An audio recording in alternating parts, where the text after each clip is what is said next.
우리가 이제 예수님에 대한 소식을 가리켜서 우리가 복음이라고 말합니다. 그래서 예수님에 대한 소식을 기록한 책을 우리가 복음서라고 부르죠. 그래서 마태, 마가, 누가, 요한 이 네 복음서는 예수님에 관한 소식을 전했기 때문에 복음서라고 이렇게 부르고 있습니다.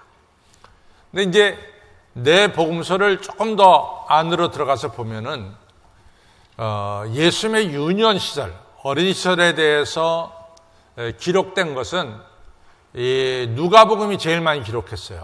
아야 요한복음은 한자도 기록하지 않습니다. 누가복음에 보면은 특별히 누가복음 2장에 보면은 예수님의 어린 시절이 좀 나와요. 예수님이 태어나자마자 8일 만에 할례를 받으셨습니다. 할례 받은 게 나오고, 또 예수님이 결례를 행하신 게 나오고, 또 여러분도 우리는 18세 내지 19세가 되면은 우리 육체적으로 성숙했을 때 우리나라에서는 성년이다 이렇게 이제 부르게 되는데, 이스라엘의 성년의 개념은 우리하고 조금 달라요. 그래서 이스라엘의 성년의 개념은 그 아이가 성경을 읽고 성경을 이해하고 성경을 자기 삶에 적용할 수 있는 그런 나이가 됐을 때 그 사람을 가리켜서 성년이다 이렇게 불러요. 근데 그 나이를 대개 이스라엘에서는 몇 세를 보냐면 13세로 봅니다. 13세. 그래서 성년 의식을 가리켜서 뭐냐면 BAR 하면은 바를 하면은 남자를 가리켜요. 또 BAT 하면은 바트 그러면은 여성을 가리킵니다. 그래서 바른 미츠바 하면은 미츠바가 계명이거든요. 계명의 아들 바트 미츠바 하면은 계명의 딸 이렇게 부릅니다. 근데 이 계명의 아들 계명의 딸이 대개 13세 때 행해집니다. 대개 예루살렘 성전에서 이제 바르 미츠바 혹은 바트 미츠바가 이루어지는데, 많은 부모들이 13세가 되기 전에 1년 전에 12세쯤 돼서 이제 앞으로 성령이 될 자기 자녀를 데리고 예루살렘에 올라가서 예배를 드립니다. 그러니까 예루살렘의 예배가 꼭 이스라엘 남자가 드려야 될 예배가 세 가지가 있죠. 유월절, 오순절, 장막절 이 세 절기가 있습니다. 그래서 예수님의 어머니 마리아와 아버지 요셉도 12살 난 예수님을 데리고 이제 유월절에 참여했고, 그 다음에 있을 이 바르 미츠바 계명 의식을 미리 준비시켰습니다. 그래서 예수님께서 12살에 예루살렘에 올라갔다 온 기록까지 누가복음은 기록하고 있어요.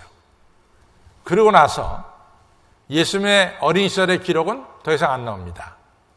이건 누가복음에서 특별히 많이 기록하고 있죠. 그 다음에 오늘 우리가 읽은 21절, 22절, 23절에 보면은 예수님께서 30세쯤 되어 이제 사역을 시작하시더라 이렇게 이제 말씀하고 있어요. 그래서 12세까지 예수님의 기록이 나오고 18년을 훌쩍 뛰어서 30세에 예수님께서 활동하신 것이 이제 나오고 있습니다. 그럼 예수님께서 18년 동안 뭘 하셨느냐? 우리가 이제 짐작하건대는 첫째는 예수님의 아버지 어머니를 도왔을 거예요. 그래서 예수님의 아버지 직업이 목수였으니까 예수님께서 집안일, 목공일을 예수님께서 하셨을 거예요. 내려오는 이야기에 의하면 예수님의 아버지 요셉이 세상을 일찍 떠났대요. 그래서 이 큰아들 된 예수님이 어머니 마리아를 도와서 동생들을 키우는 이런 집안일을 많이 했을 것이다 이렇게 생각이 듭니다. 또 예수님이 목공일을 아주 잘했을 것 같아요. 그래서 오늘 마태복음 11장에 보면은 수고하고 무거운 짐자들아 다 내게로 오라. 마태복음 11장 28절이죠. 그 다음에 내 멍에는 쉽고 가벼움이라 이런 얘기를 하셨어요. 그러니까 예수님이 소에다 매는 멍에를 친히 만드셨다는 거죠. 그래서 예수님이 만드신 멍에는 아주 잘 만들어서 가볍고 그리고 이같이 지기에 어렵지 않다. 이렇게 예수님이 자신이 만든 멍에를 이야기하고 있습니다. 그러니까 예수님께서는 아마 목수 일도 굉장히 잘하셨을 것 같아요. 그 다음에 18년 동안 예수님 뭐 했을까? 저는 이 성경을 보면서 상당히 이 감동받는 것 중에 하나가 뭐냐면은 예수님의 어머니가 마리아가 글을 몰랐을 거예요. 예수님 아버지 요셉도 글을 몰랐을 것입니다. 그런데 예수님이 12세가 됐을 때 예수님이 성전에 가서 성전에 아주 대단한 선생님들이죠. 랍비들에게 듣기도 하시고 묻기도 하셨다. 듣기도 했다는 것은 배우기도 하고 묻기도 하셨다는 것은 질문이 생기면 손을 들어 선생님 이것은 어떻게 된 겁니까? 질문도 했다는 거예요. 그러니까 예수님이 율법에 의해서 상당히 많이 어릴 때부터 배우고 있었다 이런 얘기죠. 그래서 아마 예수님의 어머니 마리아가 그 당시에 이스라엘의 교육기관이 회당, 시나고그였으니까 예수님을 회당에 데려다니시면서 성경 공부를 철저하게 시키셨던 것 같아요. 그래서 여러분들 제가 얼마 전에도 얘기했지만 마태복음 5장, 6장, 7장을 우리가 산상순이라고 그러거든요. 근데 이제 예수님께서 이 처음으로 제자들에게 심령에 가난한 자는 복이 있나니 하면서 말씀을 가르친 것 본격적으로 나오는 것이 마태복음 5장, 6장, 7장입니다. 근데 마태복음 5장, 6장, 7장의 맨 마지막에 7장 28절, 29절에 보면은 무슨 말씀이 나오냐면 예수님의 가르침은 권세 있는 자와 같고 서기관들과는 다르다라고 말씀했어요. 그러니까 예수님이 상당히 말씀을 잘 가르쳤다는 사실을 알 수 있습니다.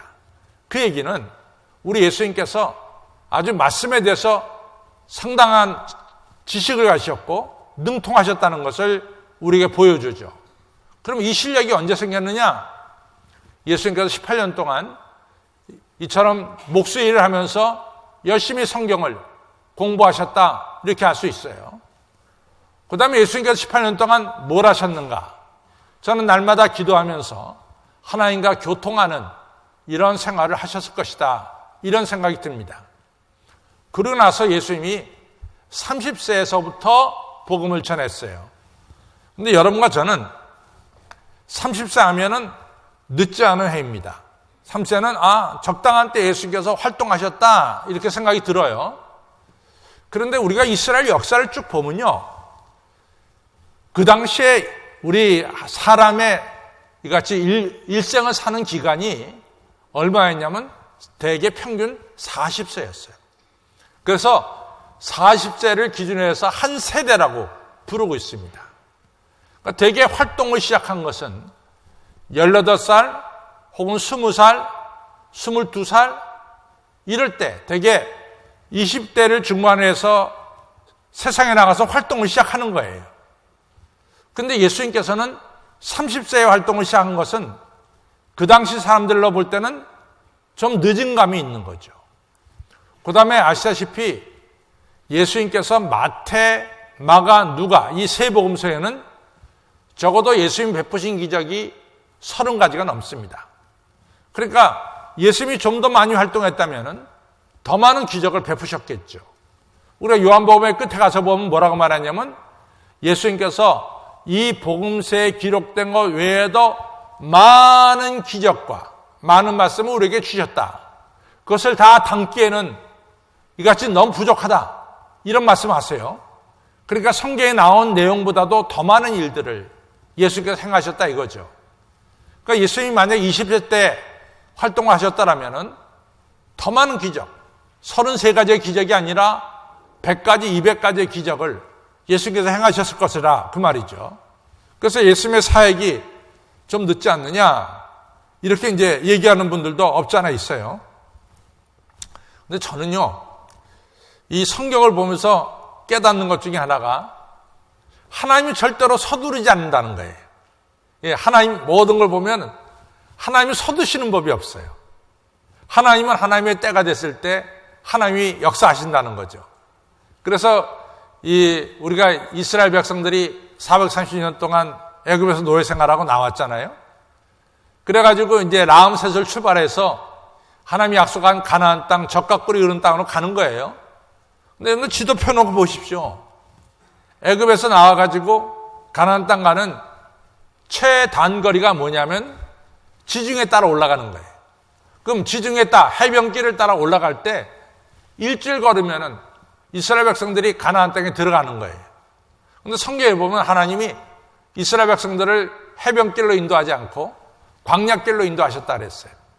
그리고 이스라엘 백성들이 40년 동안 광야 생활을 하게 했어요. 우리가 생각하기에는 빨리 들여보내시지 뭐 40년 동안 광야로 돌리셨을까 이런 생각이 들지만은 자세히 우리가 살펴보면은 이 40년이라는 기간이 너무 중요한 기간이었다. 만약에 일주일 만에 오합지졸들이 430년 노예 생활하던 오합지졸들이 나와서 가나안 땅에 들어갔다면 모조리 다 죽었을 거예요. 거기 가나안 땅에 사는 7 족속들이 모조리 죽여버렸을 거예요. 그런데 이 오합지졸들이 광야 40년을 지내면서 날마다 하나님의 임재를 본 거예요. 구름기둥과 불기둥으로 날마다 하나님 인도하시는 하나님의 임재를 체험했죠. 광야, 먹고 살지 못하는 곳에서 하나님이 물을 주시고 만나 매출하게 주시면서 저들은 40년 동안 먹여 살렸어요. 하나님의 양식으로 저들이 살아났어요. 그 다음에 하나님께서 저들 오합지졸들 갖다가 날마다 율법을 가르쳐 주셨어요. 그래서 훈련을 받았어요. 저들이 40년 끝났을 때는 처음 나올 때는 오합지졸이었지만 40년 끝났을 때는 정말로 하나님의 백성들이 된 거죠. 그래갖고 요단강 건너서 가나안 땅 들어가서 7 족속이 살았는데 7년 만에 가나안 땅을 차지하고 12지파가 땅을 나눠 갖는 귀한 역사가 일어났어요. 이런 걸 보면은 이 40년의 역사는 꼭 필요한 역사였다.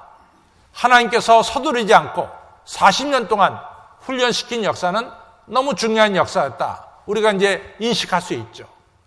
마찬가지로 예수님께서 18년 동안 집에서 지내고 말씀 배우고 하나님께 기도하면서 능력을 쌓는 이 18년의 기간은 매우 소중했다라고 하는 것을 우리가 느낄 수가 있습니다. 그다음 오늘 우리의 본문의 본대로 예수님이 30세가 됐을 때 드디어 사역을 시작합니다. 예수님이 사역을 시작하시면서 어떤 일을 하셨는가 우리가 살펴보면서 은혜를 받으려고 합니다. 제일 먼저 한 일이 뭐냐? 예수님이 집을 떠나셨어요. 예수님이 집을 떠나셨어요. 사실은 예수님은 하늘 보좌를 떠나시고 이 땅에 오셨죠. 예수님 벌써부터 집을 떠나셨죠. 또 30년 동안 자기가 지내온 집을 떠나셔서 이제 사역을 시작하는 것을 볼 수 있습니다. 예수님은 집을 떠나시면서 이런 얘기 합니다. 나그네로 살면서 야, 공중에 새도 머리 둘 곳이 있고 여우도 굴이 있건만 인자는 머리 둘 곳이 없다 라고 하면서 나그네 인생을 말씀하고 계세요. 근데 이같이 예수님이 여기저기 가버나움, 벳세다, 또 예루살렘, 베다니 여러 곳에 다니면서 나그네로서 복음을 전했어요. 근데 성경을 보면은요, 아주 명확하게 알 수 있는 게 뭐냐면은 우리의 믿음의 선배들이 다 한결같이 나그네 인생을 살았다는 거예요. 이게 상당히 중요합니다. 예를 들자면 아브라함이 그렇잖아요. 아브라함이 75년 동안 그가 태어나서 자라난 곳이 지금의 이라크 땅인 갈대아 우르죠. 근데 이 우르 지역에서 75세에 떠납니다. 그래서 나그네 인생이 시작돼요. 그래서 하란을 거쳐서 가나안 땅에 갑니다. 아브라함이 가나안 땅에 도착했을 때 아브라함은 나그네라고 하는, 나는 히브리인이라고 하는 이야기를 하게 되죠. 나그네나 이거죠. 나그네 인생을 살았어요. 또 아브라함만 그랬느냐? 아브라함의 아들 이삭도 마찬가지예요. 우리가 창세기 26장에 보면 이삭이 그랄 지방으로 이주하매라고 나와요. 이삭도 여기저기로 이주하며 살았어요. 또 세 번째로 이삭만 그랬느냐? 아니, 야곱도 마찬가지죠. 야곱의 고향은 브엘세바예요. 근데 창세기 27장에서 이 야곱이 아시다시피 형 에서가 받을 축복을 야곱이 몰래 들어가서 아버지 이삭으로부터 축복받았어요. 그리고 야곱은 고향에 더 살 수가 없어서 자의반 타의반으로 고향을 떠납니다. 그래서 20년 동안 저 바단 아람에 가서 외삼촌 라반의 집에 가서 거해요. 그런데 여기서 우리가 다 우리 믿음의 조상들이 나그네 인생을 살았거든요. 근데 나그네 인생을 살면서 중요한 사실을 발견해요. 만약에 아브라함이 나그네 인생을 살지 않고 갈대아 우리에 그냥 머물렀다면 아브라함은 우리들에게 복을 나누어주는 복의 통로가 될 수 있었을까? 우리 믿음의 조상이 될 수 있었을까? 아니에요. 하나님이 아브라함에게 너 본토 친척 아비 집을 떠나서 나그네 생활을 시작하라. 그러면 내가 너로 큰 민족을 이루게 하고 네 이름을 창대케 하고 만민이 너를 인해서 복을 받을 것이니라 라고 말씀했어요. 아브라함의 이 축복은 나그네 생활을 하면서 이 축복이 이루어진 거예요. 그래서 75세까지 자식이 없었던 아브라함이 나그네 인생을 시작하면서 이삭도 낳게 됐고 많은 믿음의 자손들을 두게 된 거죠. 아브라함이 갈대아 우리에 그냥 머물렀다면 누가 아브라함을 압니까? 그러나 아브라함은 21세기 오늘 이 시간까지도 여러분과 저의 귀에 분명히 아는 그 이름이 창대케 되는 역사가 일어났고 아브라함을 통해서 수많은 사람들이 복을 받는 역사가 일어났어요. 야곱도 마찬가지입니다. 야곱도 자기 고향 브에세바에 그냥 머물렀다면 야곱이 창세기 28장에 나오는 루스라는 지방에서 하늘이 열리고 사닥다리가 내려지고 천사가 오락내락하면서 하나님의 음성, 나는 너희 조부 아브라함의 하나님, 네 아비 이삭의 하나님이다. 내가 너와 함께하마. 이런 음성을 들었겠냐 말이죠. 야곱이 이같이 나그네 생활을 시작하면서 베델이라는 곳에서 하나님 만나는 체험, 돌을 쌓고 그다가 제단을 쌓는 체험, 그리고 빈손 들고 외삼촌 라반의 집에 갔지만은 20년 뒤에 어마어마한 거부가 되는 이런 역사가 일어났습니다. 야곱의 아들 요셉도 마찬가지예요. 요셉은 정말 원하지 않았죠. 근데 타이에 의해서, 형들에 의해서 어쩔 수 없이 요셉이 애굽 나라로 노예로 팔려갔어요. 나그네로 갔습니다. 만약에 요셉의 인생에 나그네가 없이 그냥 아버지 어머니 품 안에서 이같이 형들에 둘러싸여서 브에세바에 그냥 머물러 있었다면 요셉은 정말로 총리 대신이 되며 7년 기근 때 그 당시에 많은 사람들이 먹여 살리는 이러한 귀한 일을 할 수 있었을까? 아니죠. 못했죠. 요셉이 애굽 나라에 원하지 않았지만도 나그네로 팔려가면서 거기서 바로 꿈을 꾸게 되고 꿈을 해몽하게 되고 그리고 애굽 나라의 총리 대신이 되는 놀라운 역사가 일어났습니다. 성경에 보면은 나그네라고 하는 이 인생을 통해서 하나님이 역사하게 되는 거죠. 근데 나그네가 왜 이렇게 소중하냐? 나그네가 소중한 게 있습니다. 우리가 히브리서 11장에 보면은 그 많은 믿음의 선배들이 떠난 고향을 가려면 얼마든지 돌아갈 수 있었지만 믿음의 선배들 아브라함이나 이삭이나 야곱이나 요셉이나 그 많은 믿음의 선배들은 자기 떠나온 고향을 돌아가지 않고 더 나은 본향을 향해서 갔다. 더 나은 본향이 어디입니까? 하나님 나라죠. 그래서 이 땅에서는 외국인이다 또는 나그네라고 칭함을 받았더라 이렇게 얘기합니다.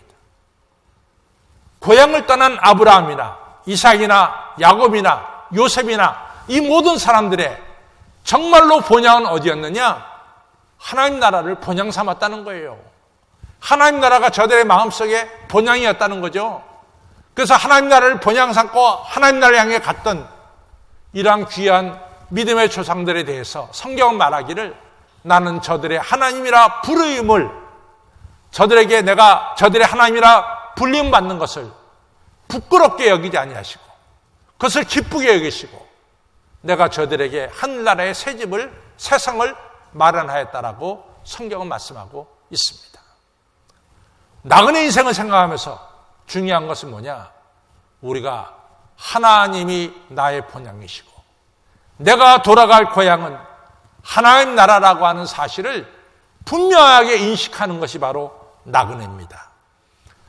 예수님이 30년 동안 살았던 집을 떠나서 나그네로서 하나님 나라를 바라보면서 예수님은 사역을 시작했습니다. 두 번째로 예수님이 사역 시작한 게 뭐냐? 세례를 받았어요. 여러분들, 이 세례라고 하는 것은 하나님 모르던 옛삶, 나 하나님 모르고 살았어, 그런 옛삶이 죽는 거야. 그 다음에 하나님의 자녀로 태어나는 거예요. 그래서 마틴 루터는 세례는 뭐냐? 세례는 죽고 사는 것이 세례다, 이렇게 얘기를 했어요. 아주 정확하게 표현했어요. 하나님 모르던 옛삶은 죽는 것이고, 또 하나님의 자녀로서 새로운 삶이 시작되는 것이 바로 뭐냐? 이것이 바로 세례예요, 세례. 근데 이게 예수님한테 해당이 될까? 전혀 해당이 안 되죠. 예수님이 왜 하나님 몰라? 태초에 말씀이 계셨으니 말씀이 하나님과 함께 있으니 그 말씀이 바로 하나님이시라. 말씀이 육신이 되어 우리 가운데 거하심에 아버지 아들의 독생자의 영광이요, 이렇게 나오잖아. 그러니까 예수님은 처음부터 이 하나님을 아신 거야.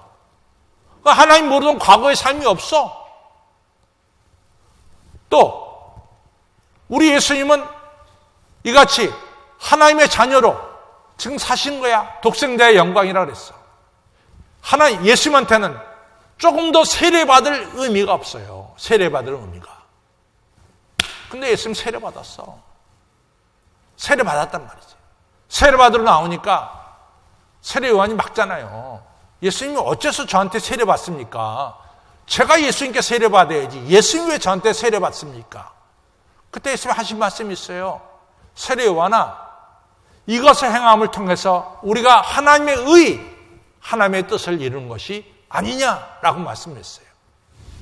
하나님의 뜻은 뭡니까? 하나님께서는 죄로 말미암아 영원히 멸망당할 수밖에 없는 여러분과 저를 죄악에서 건져내고 죽을 여러분과 저를 영원한 삶을 주시는 것이, 그것이 하나님의 의요, 하나님의 뜻이잖아요. 하나님의 의, 이것이 로마서의 주제 아닙니까? 그래서 예수님은 이 하나님의 의, 죄로 말미암아 죽을 수밖에 없는 인간을 죄악에서 건져내고 하나님의 자녀로 영원히 살리는 것이 하나님의 뜻을 이루는 예수님의 삶의 목적이고 하나님께 받은 사명이죠. 그래서 예수님은 그 사명을 시작하는 거야. 뭐를 통해서? 세례를 통해서. 내가 하나님께 주신 나의 사명, 저들의 죄와 함께 내가 죽고, 인류의 죄와 함께 내가 죽고, 그리고 내가 저들과 함께 다시 사는 이 세례를 예수님이 받으신 거죠. 예수님은 사역을 시작하시기 전에 분명히 예수님이 해야 될 일을 분명히 했습니다. 내가 앞으로 사역하는 건 뭐냐? 죄 지은 인간들과 함께 내가 죽는 것이고, 십자가에 달려 죽는 것이고, 그리고 죄 지은 인간들을 다시 영원히 살리는 부활의 역사를 이루시는 것이 바로 예수님의 사역이심을 분명히 하신 거죠. 세 번째는 예수님께서 세례 받으시면서 기도하셨어요. 그랬더니 어떤 역사가 일어났냐? 성령이 비둘기같이 예수님에게 임했어. 그리고 기도했더니 뭐가 임했냐? 하늘에서 음성이 들리는 거야. 이는 내 사랑하는 아들이고 내 기뻐하는 자다. 기도가 중요한 거예요. 예수님은 사역을 시작하시기 전에 기도하셨어요. 기도를 통해서 성령의 능력을 받으시고, 기도를 통해서 하나님이 예수님과 함께 하시고 예수님을 사랑하심을 분명하게 느끼게 된 거죠. 그래서 기도가 중요합니다. 사랑하는 성도 여러분, 내가 해야 될 일을 다시 한번 되새기시고 기도하면서 성령 충만함, 하나님의 사랑을 다시 한번 체험케 되는 여러분과 저가 되기를 주님의 이름으로 축원합니다.